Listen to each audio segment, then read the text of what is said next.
everyone, and welcome to Lipstick on a Rig. Today I'm going to be showing you how to make a produce bag that is extra large and is perfect for holding either 2 romaine lettuces or 2 kales or anything like that that is very, very large. And don't forget to check the links in the description because I will have my other produce bags, a couple of different sizes like this, and then also some that are much lighter and would be better for anything that has to be weighed.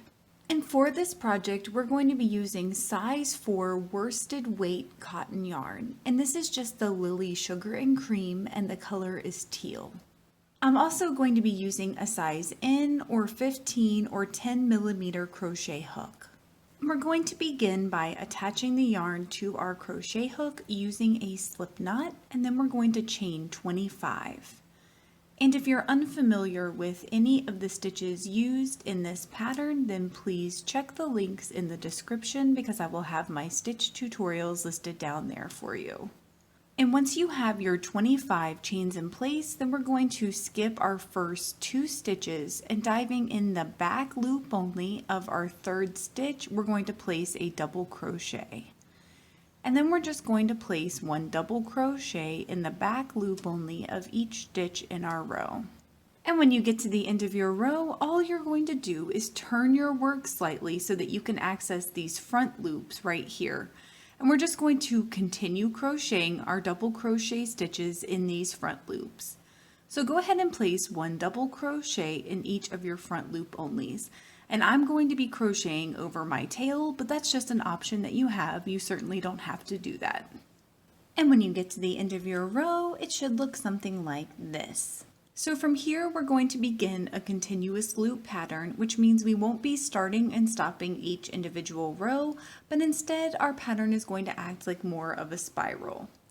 So diving into our first double crochet stitch, we're just going to place a double crochet.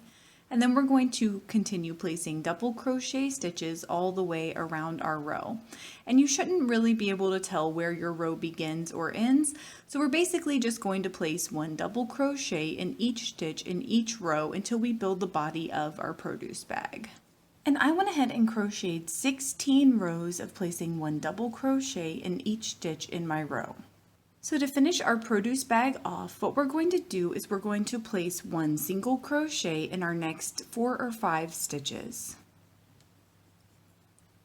And after placing your 5 single crochets, then you're just going to place 1 slip stitch in your next 5 stitches. And from here, we're just going to cut and tie off our yarn. Next, you're going to cut a strand of yarn that fits all the way around your produce bag and leaves a couple of inches on both sides. And you're just going to weave your strand of yarn going all the way around your bag in between your double crochet stitches. Just like this. And once you're done weaving all along your top edge, then you're just going to tie your 2 strands of yarn together and make sure your bag is pulled all the way out when you do this. So you don't want it to be cinched at all. And so now all you have to do is pull on your little string and you have closed up your produce bag.